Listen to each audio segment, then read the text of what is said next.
मेरे पास ये 1000 रुपीस हैं और ये एक ट्रेंडिंग डिजाइन है। आप देख सकते हैं ये ट्रेंडिंग डिजाइन आपको पता है क्या चीज है। क्या मैं इस टी शर्ट को ऑनलाइन बेचकर प्रॉफिट बना सकता हूँ या नहीं? चलिए देखते हैं। जिन लोगों को इस बिजनेस के बारे में नहीं पता उनको मैं बता दूं कि इस बिजनेस को हम प्रिंट ऑन डिमांड बिजनेस बोलते हैं। इस बिजनेस में ना तो हमें कोई प्रिंटिंग मशीन चाहिए, ना कोई प्लेन टी शर्ट चाहिए और ना ही हमें कोई पैकिंग मटेरियल। मतलब ओवरऑल कहने का मतलब है टी शर्ट को टच भी नहीं करना है और ना ही हमें टी शर्ट को डिलीवर करने की कोई सरदर्दी लेनी है। ये सारा काम ऑटोमेट होता है with the help of supplier. सबसे पहले मुझे अपने ऑनलाइन स्टोर पर टी शर्ट का प्रोडक्ट पेज बनाना है। उसके बाद मुझे टी शर्ट की एड चलानी होती है। एड की मदद से लोगों के सामने टी शर्ट आएगी। इंटरेस्टेड लोग मेरे प्रोडक्ट पेज के ऊपर विजिट करेंगे और ऑर्डर भी कर सकते हैं। अब जैसे ही कस्टमर हमें ऑर्डर करेगा, कस्टमर की डिटेल्स हमें अपने सप्लायर को भेज देनी है जो हमने हायर किया होगा। अब सप्लायर उसकी मनचाही टी शर्ट बनाएगा और उसके घर पे डिलीवर कर देगा। अब आप सोच रहे होंगे कि मुझे इसमें प्रॉफिट कैसे होगा। मान लो कस्टमर से मैंने लिए थे 800 रुपीज और सप्लायर की जो टी शर्ट बनाने की कॉस्ट थी वो रही 400 रुपीज। अब जो हमने एड चलाई थी उसमें भी तो पैसा लगना था, तो उसमें मान लो कि हमें एक ऑर्डर लाने के लिए 100 से 150 रुपीज का बजट लगाना पड़ा। तो इस तरह से ये पूरा मॉडल काम करता है। और आज के इस वीडियो में मैं एक चैलेंज लेने वाला हूँ क्योंकि मेरे पास है भाई 1000 रुपीज जो कि मैं अपने एड स्पेंड में लगाऊंगा और इस टी शर्ट को ऑनलाइन बेचने की कोशिश करूंगा। तो मैंने अपना प्रोडक्ट पेज और एड क्रिएटिव्स रेडी कर लिए हैं और फेसबुक इंटरेस्ट में मैंने चूज किया है वॉर, क्योंकि पता है ऑपरेशन सिंदूर है तो उन लोगों के सामने जाना चाहिए जो कि देश के साथ जुड़े हुए हैं और जिनको वॉर के बारे में पूरी नॉलेज थी। मैं यहाँ पे 1000 रुपीज स्पेंड कर रहा हूँ सिर्फ एड्स में। बाकी ऑर्डर आने के बाद जो हमें टी शर्ट बनाने की कॉस्ट आएगी वो अलग से रहेगी। तो मैंने अपनी एड सेट वगैरह सब सेट कर लिया है। अब जस्ट मुझे एड मैनेजर में 1000 रुपीज ऐड करने हैं और वेट करना है। तो अब मेरी एड लाइव हो चुकी है। जो पैसे मैंने एड मैनेजर में डाले हैं ये सिर्फ 1 दिन और 12 घंटे ही चलेंगे, क्योंकि मुझे पता है 1000 रुपीज इतने दिनों में चलेंगे, क्योंकि मेरा शुरुआती बजट जो रहेगा वो है 400 रुपीज। तो उसके हिसाब से 1.5 दिन ही हमारी एड चलने वाली है और जैसे ही हमारे 1000 रुपीज एड मैनेजर में स्पेंड हो जाएंगे वैसे ही हमारा चैलेंज एंड हो जाएगा।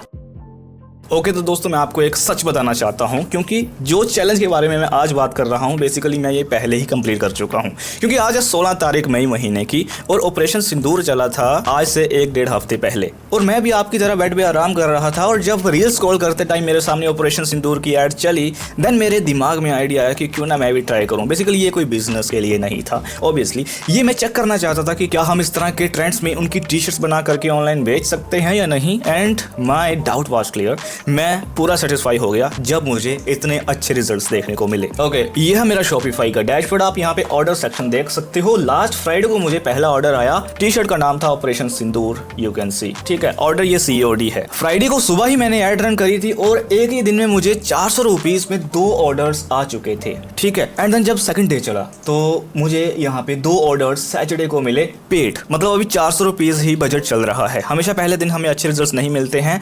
जब एक दिन हमारी एड चल जाती है देन दूसरे और तीसरे दिन हमें पता चलता है कि क्या हमारा प्रोडक्ट बिकने लायक है या नहीं।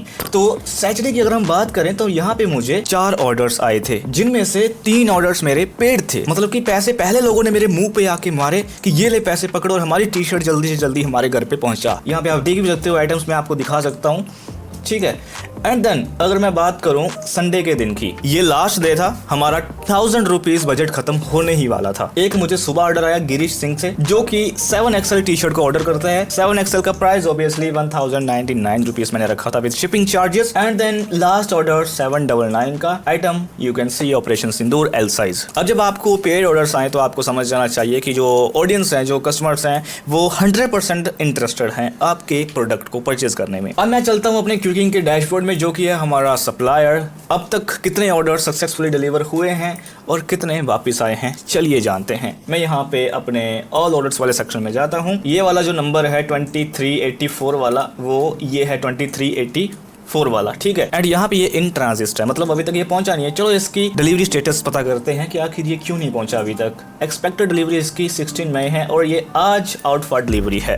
ठीक है, अब इसके बाद है 2385 वाला ऑर्डर, ये रहा। और इसका आप देख सकते हो RTO इनिशिएट हो चुका है, मतलब इसका RTO वापस आ रहा है। अब जो ऑर्डर्स प्रीपेड थे उनका तो मतलब श्योर है, उनके पैसे हमारे पास पहले पहुंच चुके हैं, उन्होंने तो अपना प्रोडक्ट एक्सेप्ट करना ही करना है। लेकिन जो COD ऑर्डर्स होते हैं यहाँ पे हमें RTO आने की संभावना काफी ज्यादा हो जाती है। मतलब कि कस्टमर फोन पे ही बोल देता है I want to cancel this order, तो वो ऑर्डर सप्लायर के पास वापस पहुंच जाता है और इसमें आपके चार्जेस कटते हैं। अगर आपका सप्लायर क्विकिंग है देन आपके जो RTO चार्जेस हैं वो नहीं करते हैं, लेकिन अगर आपका कोई लोकल सप्लायर है वहां पे आपको RTO चार्जेस भी देने होते हैं। अब 2386 जो कि प्रीपेड ऑर्डर था ये डिलीवर्ड है सक्सेसफुली, एंड बाकी वाले सारे इन ट्रांजिट हैं, जिनमें से 2 COD हैं और 2 प्रीपेड हैं। अब करते हैं कैलकुलेशन, आखिर कितने पैसे लगे और कितने हमने कमाए। ओके, तो परचेज प्राइस हमारा था 350 रुपीज विद शिपिंग, क्योंकि सिर्फ इतना सा डिजाइन था और इसके डिजाइन के इतने ही पैसे लगते हैं, ज्यादा से ज्यादा 400 होगा, वो उनके होंगे जो 5XL से ज्यादा साइजेस होंगे। देन सेलिंग प्राइस की अगर हम बात करें तो COD वाले ऑर्डर से मैं ले रहा था 799 एंड जो प्रीपेड थे उनसे मैं ले रहा था 699, मतलब कि 100 रुपीज यहाँ पे डिस्काउंट था प्रीपेड ऑर्डर्स के लिए, तो मैं यहाँ पे 699 ही लिखता हूँ। क्वांटिटी सोल्ड, तो यहाँ पे मुझे 8 ऑर्डर्स आए हैं। नंबर ऑफ कैंसल्ड ऑर्डर, यहाँ पे 2 RTO आ रहे हैं ना, कैंसिल यहाँ पे मैं 1 रखूंगा क्योंकि जो 7XL वाला साइज था वो मैं नहीं डिलीवर कर पाया क्योंकि वो अवेलेबल ही नहीं था, तो 1 यहाँ पे कैंसिल रखते हैं। देन RTO कॉस्ट हमारी बिल्कुल 0 होती है, जैसे कि मैंने आपको पहले बताया, अगर आपका सप्लायर क्विकिंग है तो टेंशन नहीं लेनी RTO चार्जेस की। Then number of RTO products, अभी तक हमारा सिर्फ 1 ही RTO आ रहा है तो यहाँ पे 1 लिखते हैं।